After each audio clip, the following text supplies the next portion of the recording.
1 миллион теңгені қалай дұрыс басқаруға болады? Көп адам 1 миллион теңге қолына тигенде бірден жұмсап жібереді, немесе қорқып сақтайды. Ақшаны дұрыс басқару байлықты көбейтудің алғашқы қадамы. Біріншісі, қаржы жоспарын жасау. Ақша қайда кетеді, қанша жұмсалады, қанша сақталады, бәрін есептейміз. Екіншісі, қарыз жабу. Егер несие немесе қарыздарыңыз болса, оны алдымен жауып тастаңыз.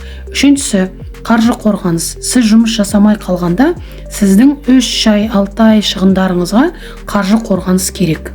Төртіншісі, инвестицияға салу. Ақшаның бір бөлігін акцияға, облигацияға немесе сенімді инвестициялық құралдарға салыңыз. Бесіншісі, білімге инвестиция жасау. Кітап, курс, практика сіздің болашақ табысыңызға әсер етеді.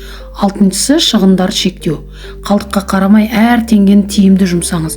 Ақша әрқашан бақылауда болғанда ғана көбейеді. Қорытынды, 1 миллион теңге тек сома емес, дұрыс басқарса, болашаққа салынған алғашқы қадам.